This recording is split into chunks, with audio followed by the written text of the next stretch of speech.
नमस्कार जय जगन्नाथ आम चैनल को आपण मानकु बहुत बहुत स्वागत। सांग माने 25 जून बुधवार दिन पड़ुछि आषाढ़ अमावास्या।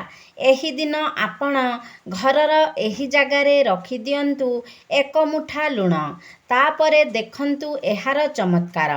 तो सांग माने आज मु आपण मानकु लुणर एक एपरी चमत्कारी उपाय विषय कहिबाकु जाउछि जहा आपणक जीवन रे एक बहुत बड़ परिवर्तन आनिपारे।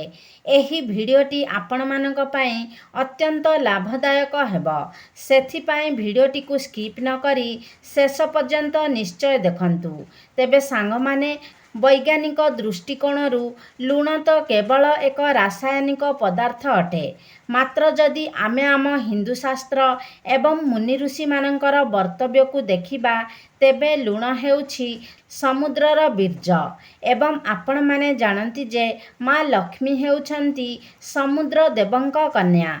तेबे आज मु आपण मानकु लुणर किछि एपरी चमत्कारी उपाय विषय कहिबाकु जाउछि, जाहाकु जानि सारिला परे एवं आपण सेही सबु उपाय गुडीकु निजर जीवन रे व्यवहार करिबा परे आपण जीवन रे केउठारे भी असफल हेबे नाही। आपण जेउ भी कार्य करिवे सेथिरे निश्चय भाबरे आपण सफलता प्राप्त करिवे। एही उपाय गुडीकु निज जीवन रे व्यवहार करिबा द्वारा आपणक जीवन रे केबे भी धनर अभाव हेब नाही।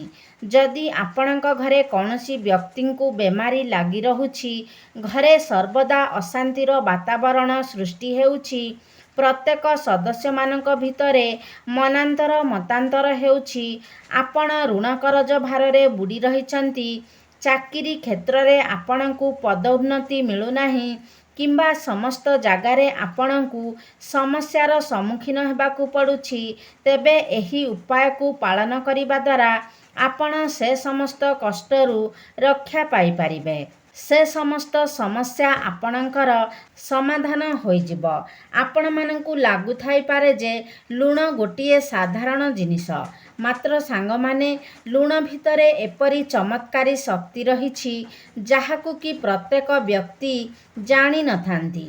एवं जदि आपण एही चमत्कारी शक्ति विषय जानिछंती तेबे जीवन रे आपण केबे भी धनर अभावर सम्मुखीन हेबे नाही। आपण माने जानती जे आम स्वास्थ्य उपरे भी लुणर केते गुरुत्वपूर्ण भूमिका रही थाए। जदि आम खाद्य रे लुणर मात्रा अधिक होई जाए तेबे मध्य असुविधा होई थाए, एवं जदि आम खाद्य रे लुणर मात्रा कम होई थाए तेबे मध्य असुविधा होई थाए। एहार अर्थ हैला लुण आमको जीवन देई पारे एवं आमर जीवन नेई मध्य पारे। तेबे मु आजी आपण मानकु एही भिडियो रे लुणर किछि ज्योतिष उपाय कहिबाकु जाउछि, जाहाकु जदि आपण निज जीवन रे प्रयोग करंती तेबे आपणकु जीवन रे केबे भी कौनसी कष्टर सामना करिबाकु पड़िबो नाही।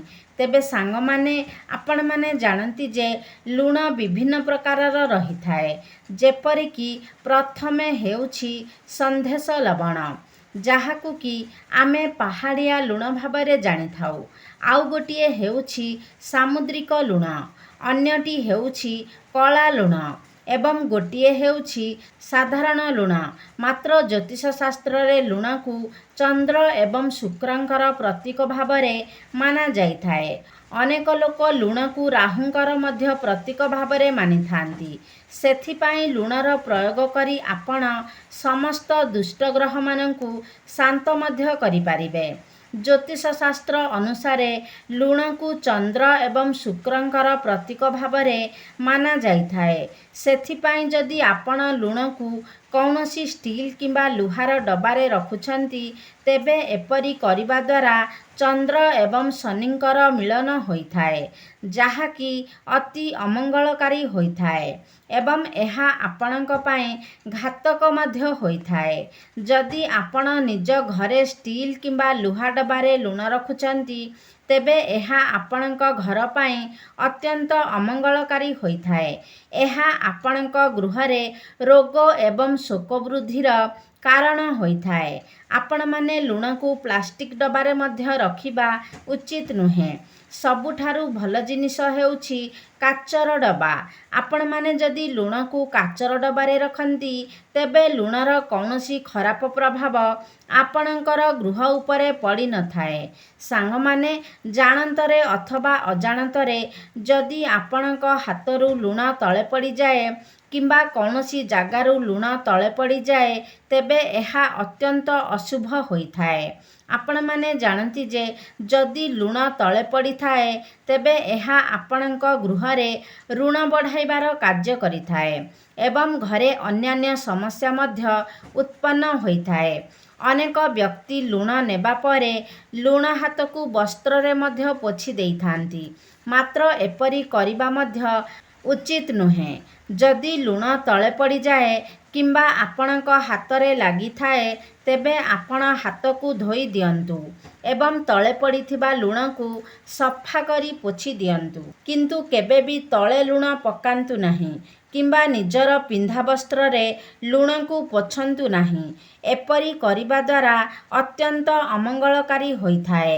ଆପଣଙ୍କ ଗୃହରେ ଏପରି କରିବା ଦ୍ୱାରା ବିଭିନ୍ନ ପ୍ରକାର ସମସ୍ୟା ଉତ୍ପନ୍ନ ହୋଇଥାଏ।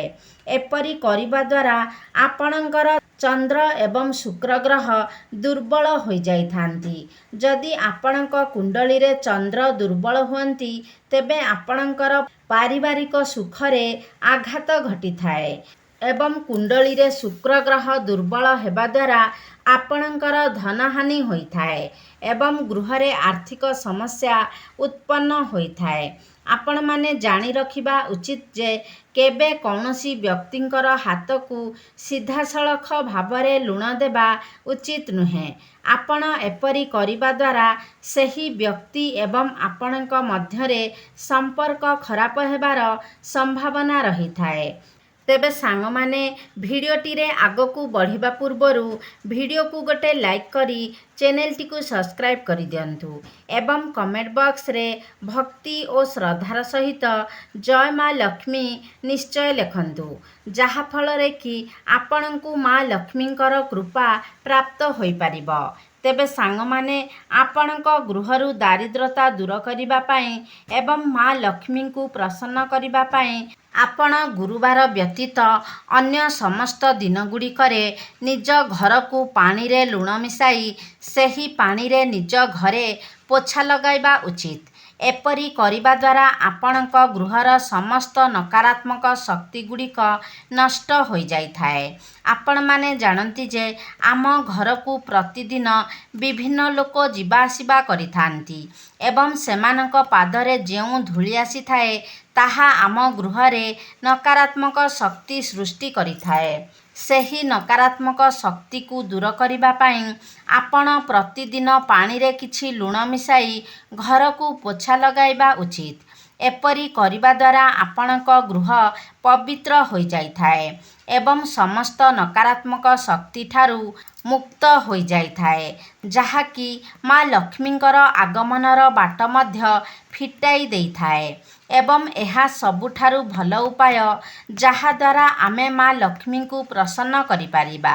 ତେବେ ସାଙ୍ଗମାନେ, ଆଉ ଗୋଟିଏ ଉପାୟ ହେଉଛି ଯଦି ଆପଣ ନିଜ ଗୃହରେ ଧନର ବୃଦ୍ଧି କରିବା ପାଇଁ ଚାହୁଁଛନ୍ତି ତେବେ ଆପଣ ଗୋଟିଏ କାଚ ଗ୍ଲାସରେ ପୂର୍ଣ୍ଣ କରି ପାଣି ନିଅନ୍ତୁ ଏବଂ ସେହି ପାଣିରେ ଆପଣ ଗୋଟିଏ ଚାମଚ ଲୁଣ ମିଶାଇ ସେହି ଗ୍ଲାସକୁ ନେଇ ଘରର ଗୋଟେ କୋଣରେ ନେଇ ରଖିଦିଅନ୍ତୁ। ଏପରି କରିବା ଦ୍ୱାରା ମା ଲକ୍ଷ୍ମୀ ଅତ୍ୟନ୍ତ ପ୍ରସନ୍ନ ହୋଇଥାନ୍ତି ଏବଂ ଆପଣଙ୍କର ଧନରେ ବୃଦ୍ଧି ହୋଇଥାଏ। ସାଙ୍ଗମାନେ, ଆମେ ନିଜର ବାଥରୁମରେ ମଧ୍ୟ ଲୁଣ ରଖିବା ଉଚିତ, କାରଣ ଗୃହର ସବୁଠାରୁ ଅଧିକ ନକାରାତ୍ମକ ସୃଷ୍ଟି କରୁଥିବା ସ୍ଥାନ ହେଉଛି ଆମର ବାଥରୁମ୍। ଆପଣମାନେ ଜାଣନ୍ତି ଯେ ବାଥରୁମରେ ଲ୍ୟାଟ୍ରିନ୍ ମଧ୍ୟ ସଂଯୋଗ ହୋଇ ରହିଥାଏ ଏବଂ ସେଥିରେ ଆମେ ମଳମୂତ୍ର ତ୍ୟାଗ କରିଥାଉ, ତେଣୁ ସେହି ଜାଗାଟି ଅପରିଷ୍କାର ହୋଇଥାଏ। ଆପଣମାନେ ଜାଣନ୍ତି ଯେ ଅପରିଷ୍କାର ଜାଗାରେ ହିଁ ଅଧିକ ନକାରାତ୍ମକ ଶକ୍ତି ସୃଷ୍ଟି ହୋଇଥାଏ, ତେଣୁ ଆପଣ ନିଜ ବାଥରୁମରେ ଏକ କାଚ ପାତ୍ରରେ କିଛି ଲୁଣ ରଖନ୍ତୁ, ଯାହାଫଳରେ ସେହି ସ୍ଥାନର ସମସ୍ତ ନକାରାତ୍ମକ ଶକ୍ତିଗୁଡ଼ିକ ନଷ୍ଟ ହୋଇଯିବ। ତେବେ ସାଙ୍ଗମାନେ, ଆପଣମାନେ ଜାଣନ୍ତି ଯେ ଛୋଟ ପିଲାଙ୍କୁ ଅନେକ ସମୟରେ ନଜର ଲାଗିଯାଇଥାଏ। ତେବେ ଯଦି ଆପଣ ଏହି ନଜର ଦୋଷକୁ କାଟିବାକୁ ଚାହାନ୍ତି, ତେବେ ମଧ୍ୟ ଆପଣ ଲୁଣର ବ୍ୟବହାର କରି ଏହାକୁ କରିପାରିବେ।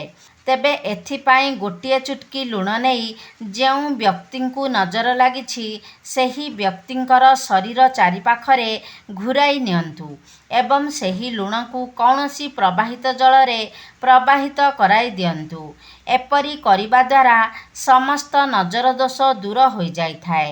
ତେବେ ସାଙ୍ଗମାନେ, ଆପଣ ଯଦି ସବୁଦିନ ପାଇଁ ରୋଗଠାରୁ ମୁକ୍ତ ରହିବାକୁ ଚାହୁଁଛନ୍ତି କିମ୍ବା ଆପଣଙ୍କ ଗୃହରେ କୌଣସି ସଦସ୍ୟ ସବୁବେଳେ ରୋଗଗ୍ରସ୍ତ ହେଉଛନ୍ତି, ତେବେ ଏହି ସମସ୍ୟାରୁ ମୁକ୍ତି ପାଇବା ପାଇଁ ଆପଣ ସର୍ବଦା ପୂର୍ବ ଦିଗକୁ ମୁଣ୍ଡ କରି ଶୁଅନ୍ତୁ ଏବଂ ନିଜ ଶୋଇବା କକ୍ଷରେ ଗୋଟିଏ କାଚର ପାତ୍ରରେ କିଛି ସନ୍ଧେବ ଲବଣ ରଖନ୍ତୁ।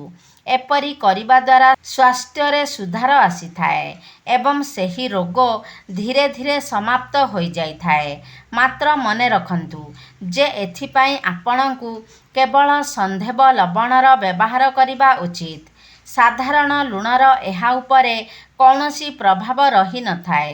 ତେବେ ସାଙ୍ଗମାନେ, ଯଦି ଆପଣଙ୍କ କୁଣ୍ଡଳୀରେ ଚନ୍ଦ୍ର ଏବଂ ମଙ୍ଗଳଙ୍କର ଦୋଷ ରହିଛି ଏବଂ ଆପଣ ଚାହୁଁଛନ୍ତି ଯେ ଆପଣଙ୍କ କୁଣ୍ଡଳୀ ଚନ୍ଦ୍ର ଏବଂ ମଙ୍ଗଳଙ୍କ ଦୋଷରୁ ମୁକ୍ତ ହେଉ, ତେବେ ଆପଣ ଏଥିପାଇଁ ଲୁଣର ପ୍ରୟୋଗ କରି ନିଜ କୁଣ୍ଡଳୀରୁ ଏହିସବୁ ଦୋଷକୁ କମାଇ ଦେଇପାରିବେ। ସେଥିପାଇଁ ଆପଣ 21 ଦିନ ପର୍ଯ୍ୟନ୍ତ ଏହି ଉପାୟଟିକୁ କରିବେ।